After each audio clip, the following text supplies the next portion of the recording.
What is up? Happy Friday. Happy Friday. It's Live Music Friday here at the Salisbury Center, and this is the Stand Up and Shout Rock Show coming to you on the Wild Style Network, fueled by Monster Energy. Yes, sir. So we got a different twist on the night. We have another great band coming in and joining us this Friday night. Absolutely. And, you know, kind of on the heels of our last episode, we did a little bit of a holiday festive theme. Yeah. And are you going to Scrooge out tonight, or are you going to get into the holiday spirit? I did not wear my normal like band label tonight. I went with my Island of Misfit Toys, kind of approach. So for me, I'm not a holiday guy. I usually hate this shit, but like, I'm pushing through it. I'm trying to be, as festive as possible. We've been doing holiday since June, right? So, I'm just saying.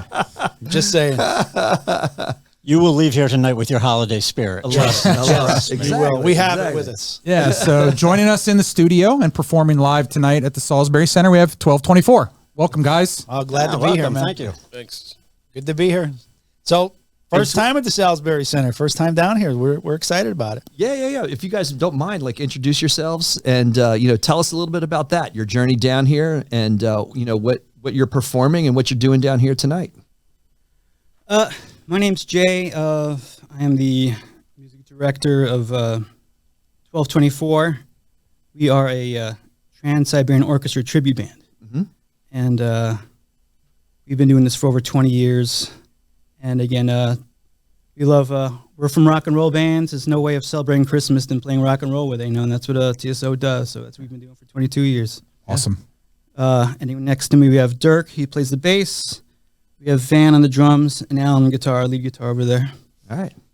And Jay, you said like that's of interest to me. You're a director. You're directing. Like, so are you in front of this crew the whole time, like in a traditional classic sense, or are you playing an instrument at some point somewhere also? Do you mind if I jump in on this one, Jay? Absolutely. So what Jay does is Jay designs the show. Okay. So he'll design the sets, design, the order of the sets, the flow of the show. And to be honest with you, most of the stuff that he does on the sidelines. Like, just knowing him and how long, I've known you for probably 30 years. It's been a long time, since the late 90s anyway. But knowing him as long as I have, he absolutely can stand out front and he could shine, but he chooses not to. He chooses to let other people around him shine, and that's what's so special about it.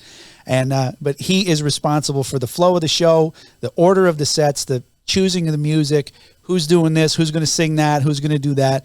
Jay designs the entire show, and I think he does a really, really good job. Well, Trans-Siberian Orchestra, that the originator, Paul O'Neill, the music director, God rest his soul. Have you seen Trans-Siberian Orchestra live? I have not. No, I've seen the video, but I've never. Well, back in the day, he would perk himself on the side, and he'd play the piano, and he'd direct from the piano, and then throughout the night, he'd come out with the guitar, and he'd play guitar as well with whomever musicians he has. So that's the same thing I do. We try to emulate Trans-Siberian Orchestra the best we can. And we've been throwing in a little bit of pyro. We've got some lights and everything. We won't, I'm not gonna play some fire, because TSO's got all the lasers and stuff. So we have a smaller version of that. Plus, again, we try to keep the positioning of the musicians of where they are on stage and so on. So we try to keep it close. There's a lot of people who are, if you go see a KISS tribute band, they want it exactly the way they see it on stage. So we try to keep it. I'm trying to emulate one of their tours from 2016 that goes to Christmas to Eve. So it's going to be towards that direction of TSO music. If you're a TSO fan, you'll kind of know the set list. Just if it's your first time, you'll know what's going on next and everything and so on in that direction. So I try to keep it in the fashion of TSO as a tribute band should. Cool. As you guys were talking though, there were sparks flying. You're bringing all that up. If you're going to call yourselves a Trans-Siberian Orchestra Tribute band, you better bring something. So we do have we've got a few toys to play with. Excellent. And so and that's what I'm hearing. So we've had several different types of tribute bands come through, and we see different takes on that. So what I'm hearing, you're going for that note for note with the audio. Is that true with the visual then also? Because you guys have that element, which is different, I feel, than a lot of other tribute bands that come through. Yeah, the visual too. In the past, we've changed it. Our orchestra used to be close to 18, 20 strong, and we've decreased it a bit. But in the day, in the past, Trans-Siberian Orchestra had a video out called is that the Ghost of Christmas Eve? Ghost of Christmas Eve, yes. Right. In the video, there's a girl that runs away from her family and ends up in a theater, and that's where TSO is playing. And there's a narrator. So we used to have a little girl emulate the runaway, emulate the little girl. We had a guy doing a narration. We had the Christmas tree, and we tried to emulate the video. Excellent. So we try to do exactly, even though if you go see TSO, like you're near Starina or something, there's about 30 trucks out there, But you've got like 2 out there. So we do, it's just a smaller spectrum, but we do the best we can of, what we got. And so you mentioned you've been in Christmas spirit or planning since June, July. So the range of the shows, are you guys do your tour primarily during the holiday time, or? Dirk? Yeah, as the band 1224, all of some of us, we work together in other side projects, but 1224 is specifically a Trans-Siberian Orchestra Tribute band. Mm-hmm. We actually work on this all year long behind the scenes. We'll start in January. When we're done, we'll get together, we'll meet, and we'll start planning out for this next year. But when we're done on the last show this year is December 23rd, that's a bow on 1224 until next Christmas season. So even if all of us were to show up and play someplace and it's not TSO music, we would not call ourselves 1224 for that event. We're very specific to the Christmas season under that name. Sure. So what are you playing then in another season? Well, we all do different things. Okay. There's some overlap with band members. Some of us have existing bands. A couple of people play in a different tribute band. I play in a Mean Meatloaf tribute band. Oh, nice. It's a lot of fun. It's called Bat Out of Hell. Nice. That's fun. And we have some of the guys in the band that play in that as well. So there's different projects. There's been Journey tribute bands, Bon Jovi tribute bands, grunge tribute bands. So it's like, we're musicians. At heart, we're musicians. We want to play. Right. Again, we know there's a lot of people that also want to see TSO, but they don't like going to big stadiums, or it's too loud, or it's too long, or something. God bless. If they're watching this, oh my God, what's he saying? But it's not though. But they might want a smaller, place to sit, and so we try to give that to them, Yeah. So any of the side projects primarily rock, or what are your all's influences? Well, ECAT does a lot of jazz stuff. She does a lot of really cool. ECAT's our vocalist, one of our vocalists. She's fantastic, but the side things that she does, she's got a voice on her that can do anything from rock and roll divas to your coolest jazz, and just and relax in a dark bar somewhere, and she fits in just about everywhere she goes. So we all do different stuff. This guy over here you should hear him on guitar. He's the new guy. I was the new guy until this year. Now he's the new guy. But I like it. I'm not the new guy anymore. He is. But we all do different stuff all the time. But underneath it all, it's funny because when it comes time to get together, Jay will send out an email or something that it says, everybody unite. It's time to get together. And so even though we do different projects with each other and we spend some time with each other throughout the year, we look forward to the opportunity to put this project together because it means so much to all of us. It's a lot of fun. Sure. Alan, I saw you about ready to chime in. So I don't. Yeah, I was just gonna say I've been playing guitar forever. Lots of stuff. I don't know. I would say as far as the TSO stuff goes, I did want to mention. I think so. Is this true that there were like 3 band members that shared? They were also in TSO in this project. Is that correct? Because that's kind of neat. We had one member from TSO join, and then he was going to bring in others, but we just kept it more local in the family. But we could have actually expanded more with other TSO members that had departed the group and came down to us. So but we decided to stay our general direction rather than getting all the TSO members in. That would have been cool, but there's a scary side to this. I'm starting to get like a decent loyal following on that TikTok. I don't know why, but it's cool. I got a lot of guitar players. The problem is I posted a video of us playing like the other day, and most of these guys since COVID, I haven't been playing shows, so I'm finally back out again, which is great. My audience on there doesn't see me on a stage. They see me in a basement, right? So they think this is the coolest thing ever. they see the light show, and we obviously do a great job with the show because they literally believe that I'm in TSO, and they won't stop. They keep messaging. They're like, "Oh my God, dude, you're coming to Texas next week. I can't wait." I never said that. I never once. I didn't mislead them or anything. Vance says just let them think. That happens a lot. I don't know. Where people think they're going to go see It's similar. TSO for like half price or something, and it's like, oh, well, yeah, go ahead. So coming from diverse music backgrounds, how did you guys find Trans-Siberian Orchestra? Like, how did you find that as your, passion to cover?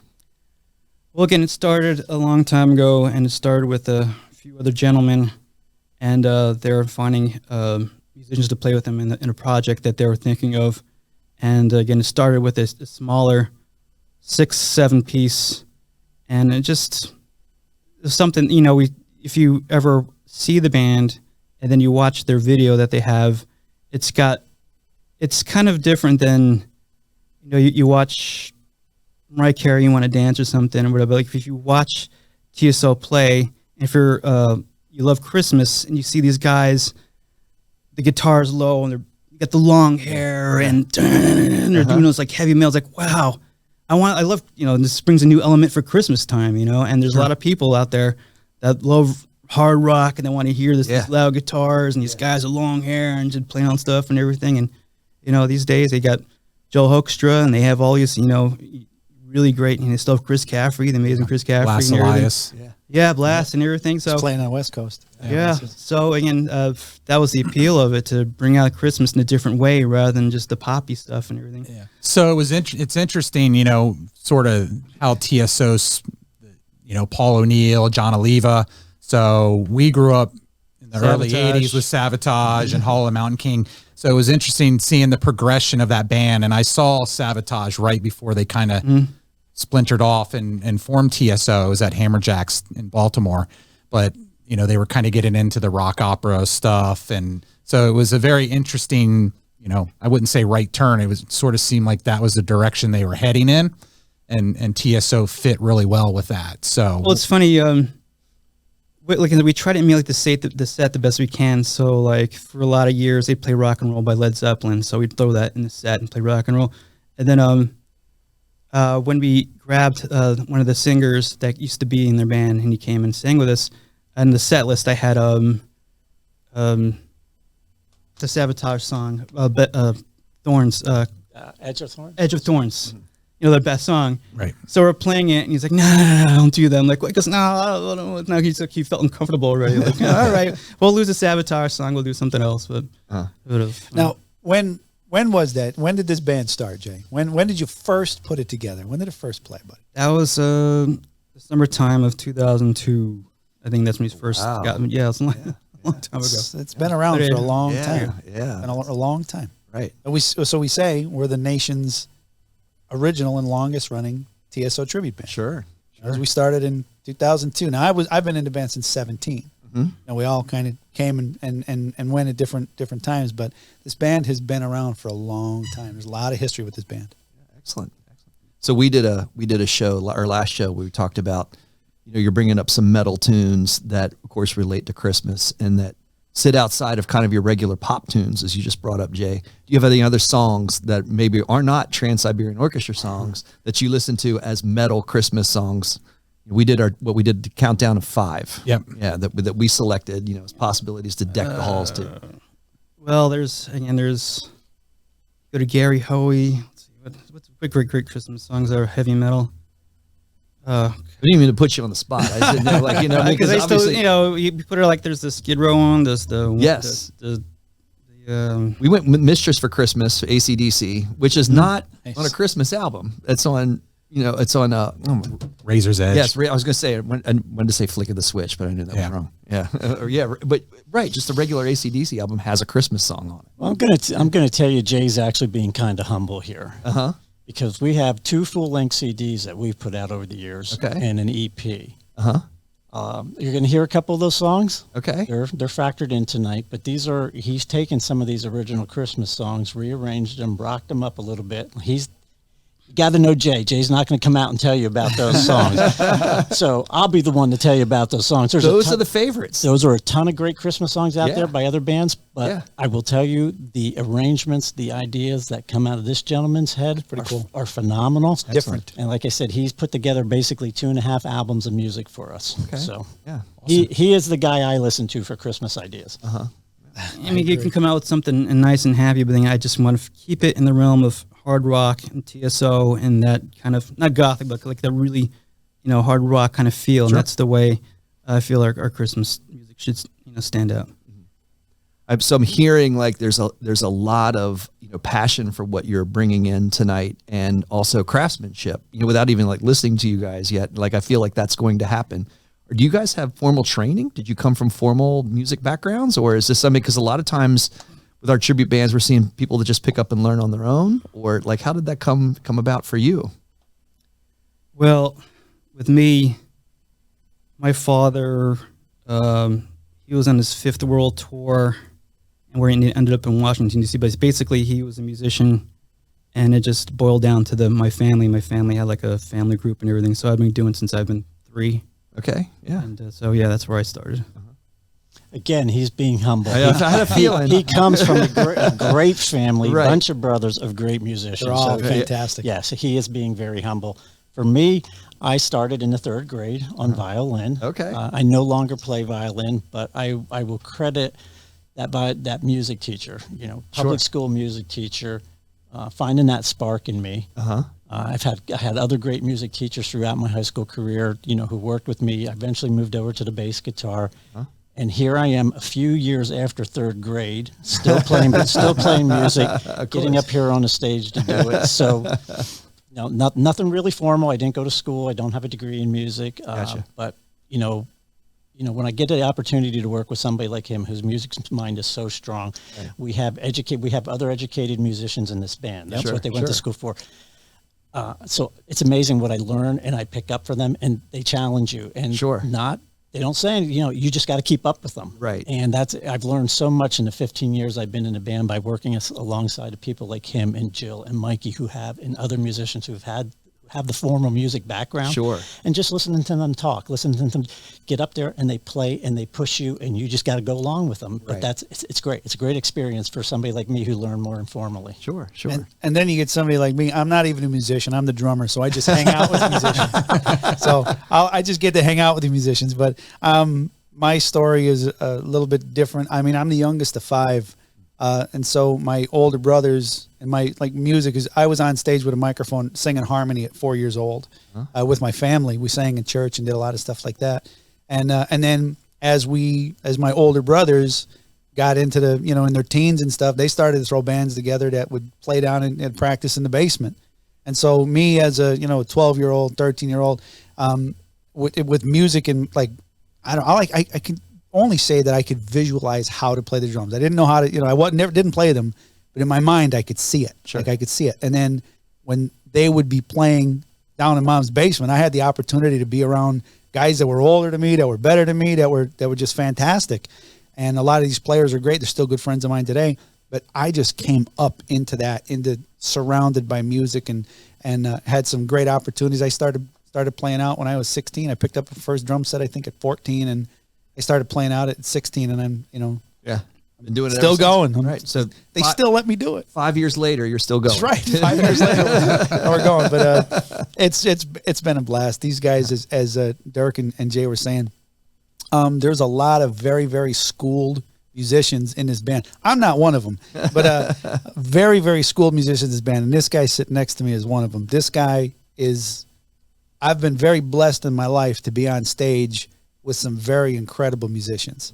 And this guy is one of them right here. I'll hand it over to you, buddy. The new guy. Yeah, the new guy. The new guy. Yeah. So I don't know. It's too long of an actual history, and it's an interesting origin story. There's lots of rage to back it up. But we'll say this. I used to have this Casio keyboard that would play this demo song of like Paula Abdul or something weird like that. And that was fun. And I used to have a pretend band with my friends, family members sometimes, and we just have like cardboard guitars. Sure. Not a lot of money for instruments, so we had fun doing that. Then I decided it's a long story into this, but I decided to play guitar after I heard Joe Satriani. We had some comic book. My friend gave me this CD in there, Surfing with the Alien. I thought, oh my God, that's a guitar. So I said, okay, I need to learn this. My dad played a little bit of slide guitar, like steel guitar, country stuff. My grandfather, also country vocal and stuff like that. But they had this family get together. They kicked me off the stage. They said I wasn't good. I was just pretending to play the guitar. Basically, they said no. This little the kid comes up from the neighborhood, this teenager, and he was very good apparently at playing like Johnny B. Good on the guitar.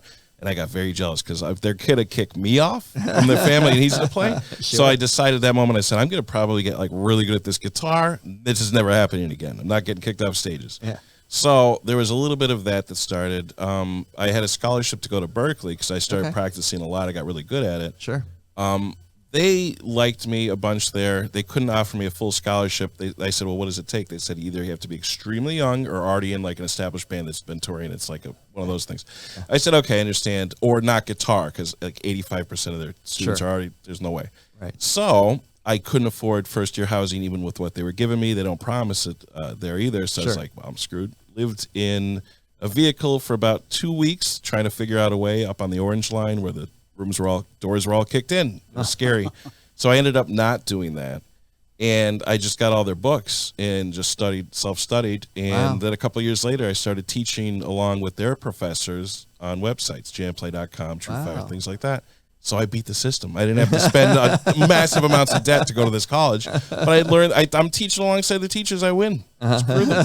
So I got into the guitar, practiced a lot, mostly out of, I think it's a good escape, especially at a younger age. Oh, absolutely. You just have a metronome going, you kind of zone out, and you feel comfortable and calm. I like that part. And I happen to get good at the guitar while relaxing. You hear that, kids? Metronome. Yeah, helps. Metronome. Play. Drummers out there, start playing to metronomes. Start it. Especially drummers. Especially drummers. Changed my life. Absolutely changed my life. Fun. So talk about where folks can find out information, where your shows are at, what you guys are doing. Oh, this is the second weekend of a 4-weekend run. So after this weekend, we'll be about halfway through our tour. Anytime you want to find out anything about the band, the best place to go is our straight up website, which is www.124band.com. 1224. 1224. 1224. 1224band.com. And you can learn more about the band. You can, our music's available to listen to through there. Our tour schedule is on there. Tickets, pictures from over the years. It's there's a lot of different. We're on Facebook, we're on X, we're on Instagram.